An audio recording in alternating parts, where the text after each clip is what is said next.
I remember reading an article once in the New York Times about a former mayor of Chicago that I won't name. And it mentioned that the reason that he was such a great mayor of Chicago is that he had no higher ambition than to be the mayor of Chicago. Whereas a lot of these big city mayors, you know that they're on a journey to be a governor or on a journey to be president. And I do feel that way about the city of Chicago. But the city of Chicago has really no pretensions about being the center of the universe. Like that Chicago really just wants to be the best Chicago that it can be. And that is a really complicated thing, you know, Hog Butcher of the World and the Art Institute.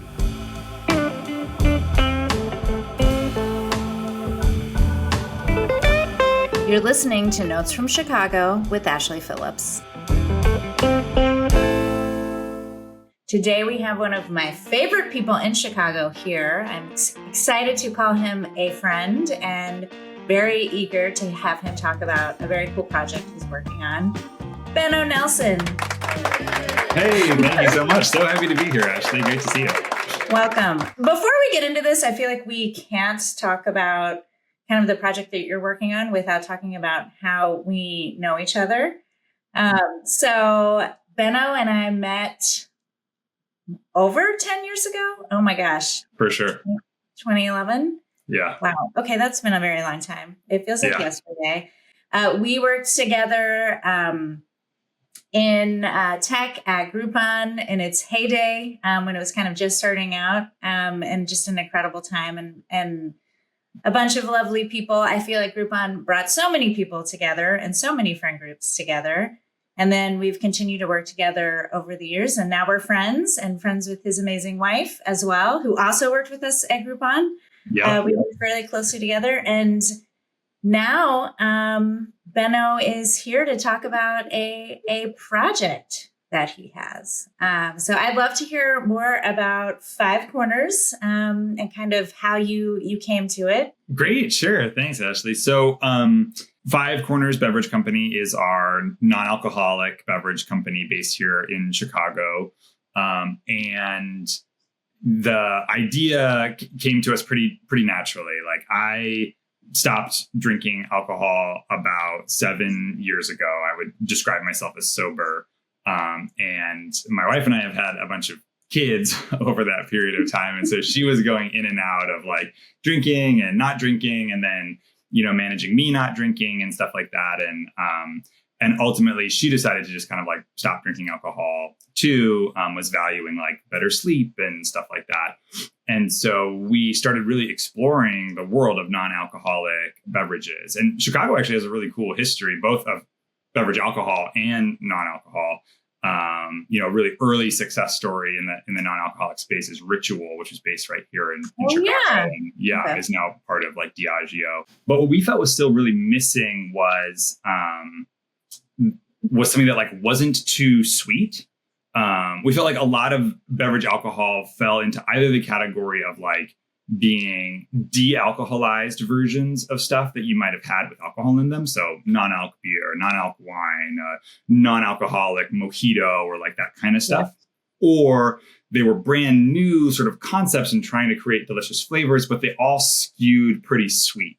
Sort of more like a soft drink or a pop or something like that.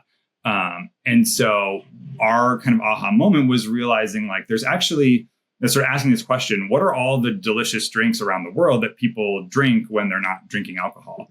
And the truth is, it's an amazing, amazing world out there. And, you know, people have been drinking non-alcoholic beverages as long as there have been mouths. And so like, I think like that inheritance is really, really rich. And so that gave us this idea of Five Corners, and where the name comes from is like, we want to create beverages that use all five tastes of the tongue. So salty, sour, savory, bitter, and sweet.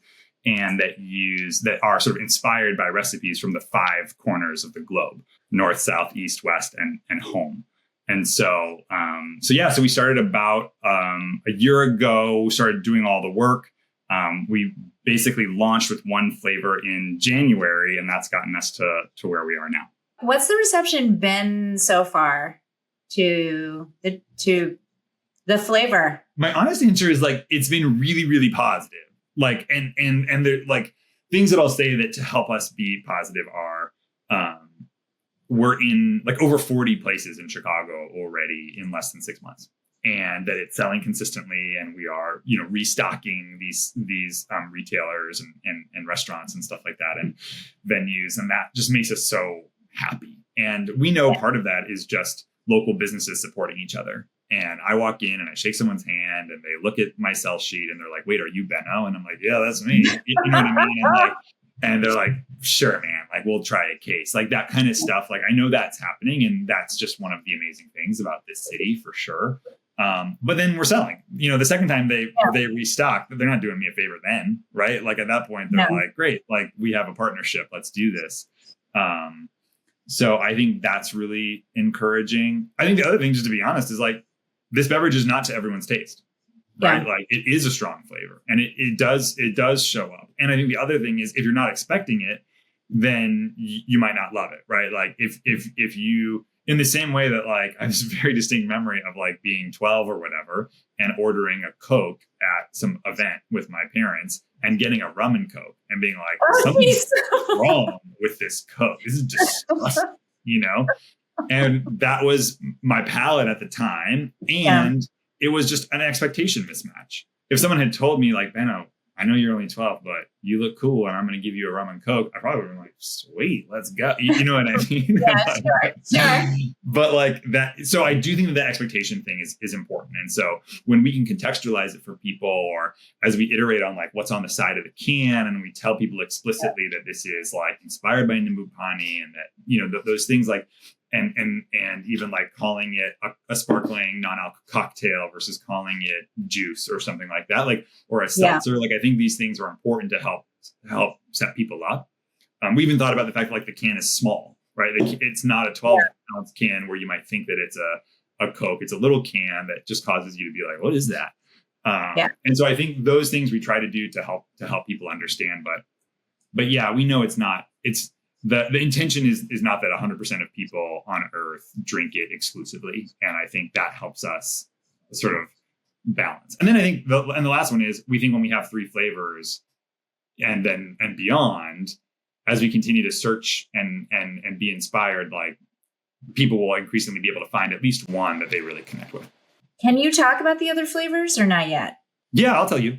Yeah. So the second one, which should come available before the end of the summer, is Sombrita. So it is, so it's inspired by the sort of classic accompaniment to a neat pour of tequila. So it's like citrus, chili powder, and then ours is a little umami, a little tomato, and again, it's sparkling. So that one's really nice. It's kind of like a michelada without the beer. But yes, savory, tart, a little bit of sweetness with that orange juice, and then sparkling again to slow down that's a little bit of heat on there. So that's our second one. I'm really excited about that one. And the third one is a sparkling pickleback. So okay. Yeah, so pickle brine, sparkling. So yeah, that's our third. So I'm really excited about that too. So all of them kind of exist sort of in this world of like things that both of those exist in this world of things that are like often kind of alcohol adjacent, but not sort of taking center stage, but actually share a lot of those features of things that we love about beverage alcohol. They have strong flavors, diverse palates, and a sense of where they come from. I'm going to open it. This is going to be the ASMR portion of our great, love it. of the show. So let's get this on the mic. But yeah, I haven't had one of these in a while. Great.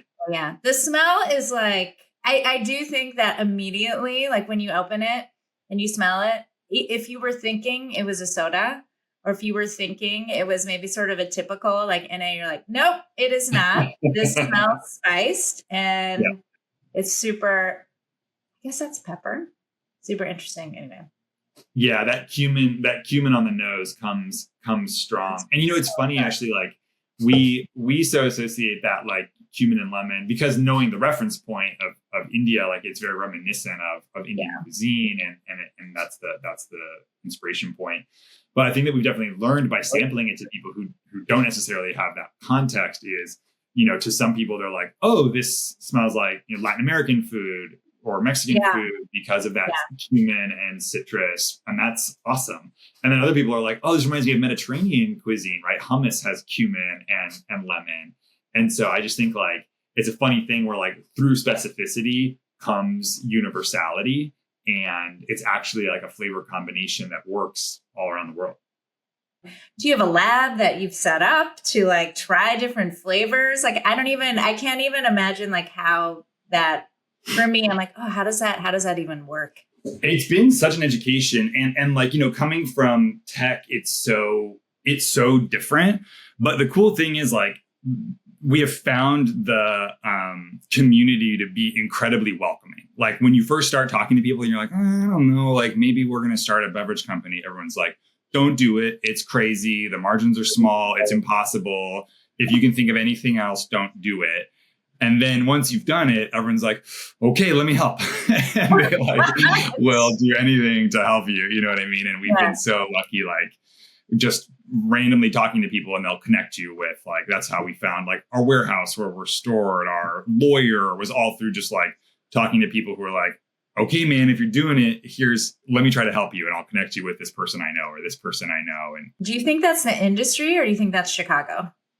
I think it's Chicago. I mean, like for me, like, and maybe it's both, but for like, I have this really distinct memory of like my first like sort of solo adventure downtown after I moved to Chicago. I like, you know, took a bus to the like Mag Mile, and I was walking around, and I saw two different people drop money out of their pocket, and the person behind them pick it up and tap them on the shoulder and hand it to them twice. And I was like, this city's crazy. Like, it's so nice. It's amazing. I love that. Let's maybe segue for a second about how did you end up in Chicago? Like, where did you move from, and how did you get here? Yeah. So I grew up in Southern California. I grew up in Pasadena, like a suburb of LA. Chicago had always loomed a little bit large in my mind. Weirdly, my grandfather and my grandmother both went to the University of Chicago. That's where they met. And, and then 3 of their 4 parents also went to the University of Chicago. So Chicago was like historically like always a co-ed institution. And so it's just one of those things that like accidentally I have this sort of big, you know, sort of legacy or whatever. And so my maternal grandfather died when I was really young. So I didn't know him that well, but I knew a couple things about him. He had a really extravagant handlebar mustache, and he went to the University of Chicago and loved it. And my grandma would tell me stories about how she and him met and stuff. And so it just like it occupied this large place in my mind. And then through high school, I got to come to like a conference in Chicago at some point. And it was this really funny thing of like getting off the plane and just like feeling home, like in this really funny way. I remember reading these books when I was a kid about like, you know, there'd be like Mrs. Messy and Mr. Quiet and stuff like that. And there's this like one of the books, like Mr. Quiet like lives in Loudsville.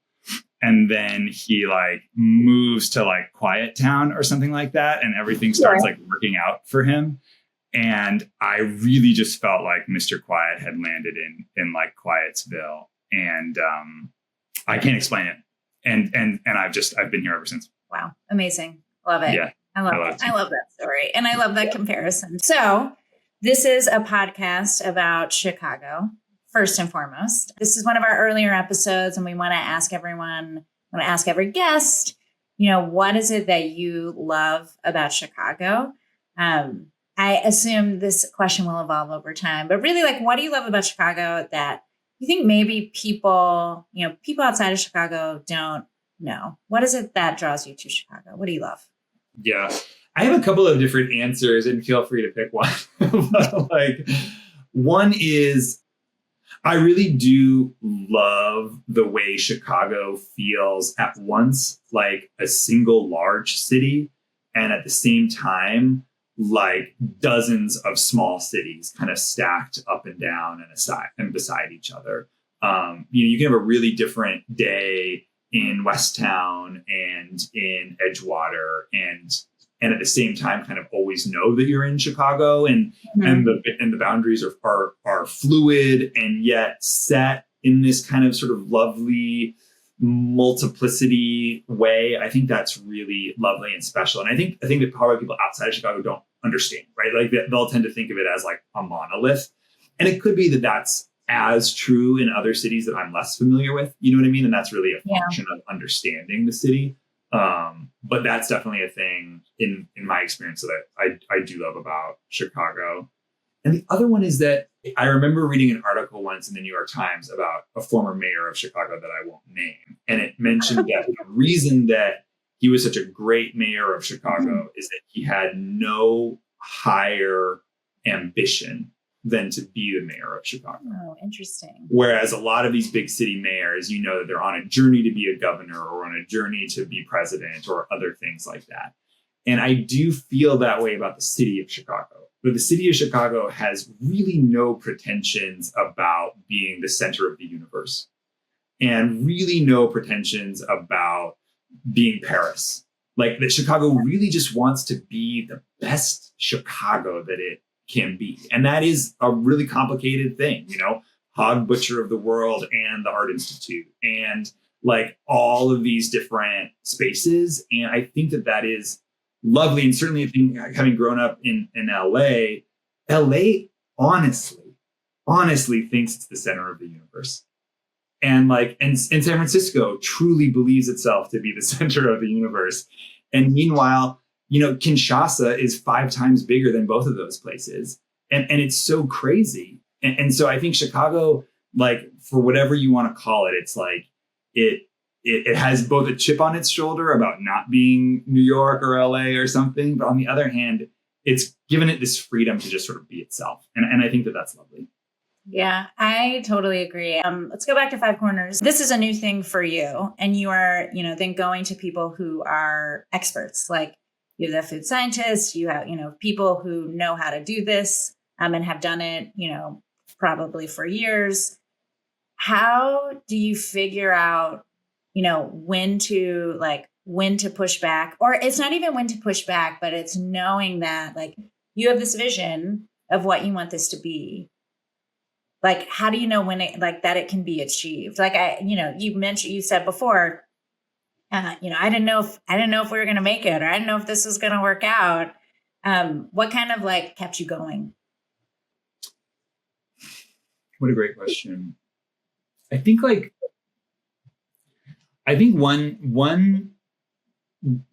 thing that's been helpful for us is like, part of our justification for existing as a company is this belief that there's a missing piece in the ecosystem, right? And we don't think of other beverage brands as competitors. We try really hard to think of them as like community members. And the reason is simple.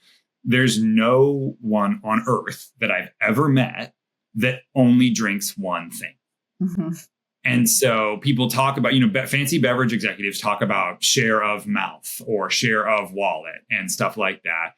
But that's totally bananas. Like they really all do exist together, right? In a single night, someone has a wine and a cocktail and a soda and a glass of milk with a cookie or whatever. You know what I mean? Like we're complicated creatures. No one drinks one thing. And so I think believing that there was an empty space, that this concept of sort of full flavored, not just sweet beverages that didn't take anything out, weren't sacrificing anything, but were celebrating these unique flavors from around the world. We just felt like that no one's doing that yet. And it's possible that the reason no one's doing that is that it's hard. Yeah. And so it being hard for us ended up being this kind of like sort of self-fulfilling or like kind of motivation of like, man, if it takes them that long to get this right or to replicate what we are doing in our kitchen, like maybe we're really onto something. So it was kind of this perverse thing of like, the harder it was, the more confident we felt in some ways that like it was worth failing at. And even if we couldn't do it, or even if it turned out that the ceiling was very low, that like, yeah, some people like this, but only like 100 people or something, that it was sort of encouraging when it was difficult, as opposed to discouraging for the most part. Are you just selling this into stores right now, or can people get it at local restaurants? Yeah, people can get it at restaurants. We're at Rogers Park Social, the Whistler, Sojourn, cool. Maria's Community Bar. That's a really exciting opportunity for us. It's definitely one that we'd like to continue to grow and be available in more restaurants around the city. And the other one is we're really interested in performance venues. We think a lot of times people are going to see shows, and when they go to see a show, maybe they have to drive home, or they just, still have to go to work tomorrow because they're going to see a show on Wednesday, or they just want to, what's called zebra stripe throughout the night and have a non-alc option in addition to having an alc option.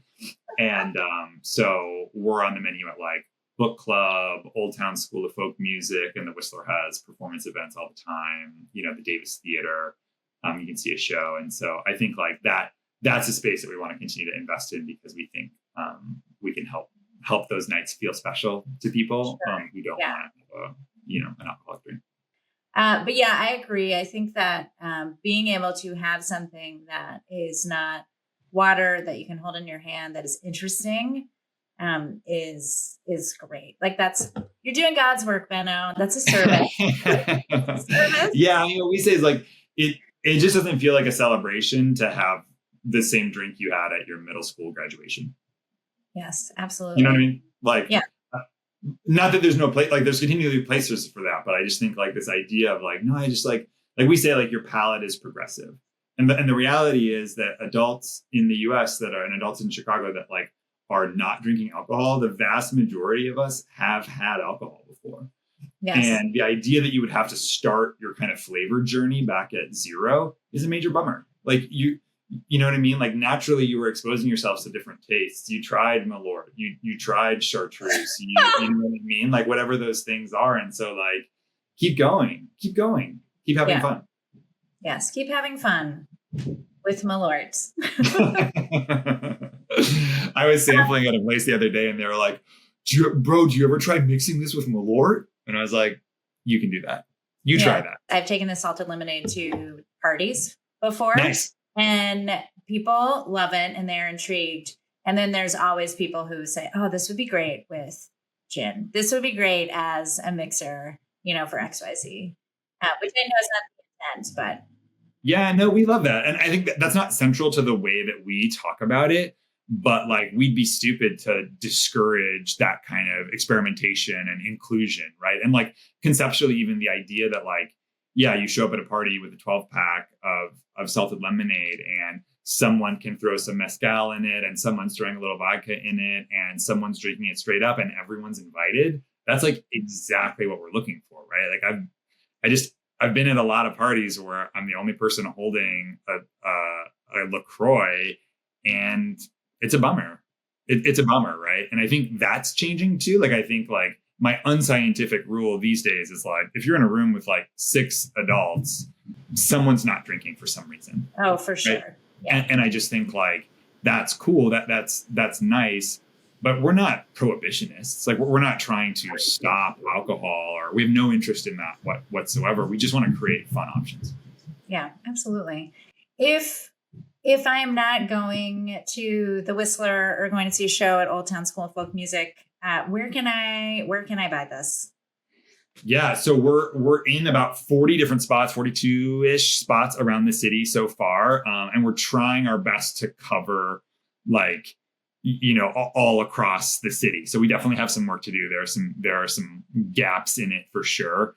But yeah, you can always go to our website, Five Corners.website or fivecornersbev.com and see everywhere that we're listed, or follow us on Instagram. Yeah. But yeah,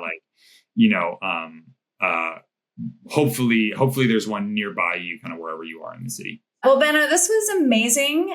Thanks so much for, taking the time to talk with me about this. This is so cool. I think it's so cool that you're doing it. I'm so excited for you. I can't wait to see what comes next. I cannot wait to try those new flavors. Yeah, I'll get you some for sure. Very, very fun. So thanks. This was great. Thank you for listening to Notes from Chicago. This podcast is edited and produced by Tanisha Blakely. Be sure to like, follow, and subscribe to Notes from Chicago on YouTube and wherever you listen to podcasts.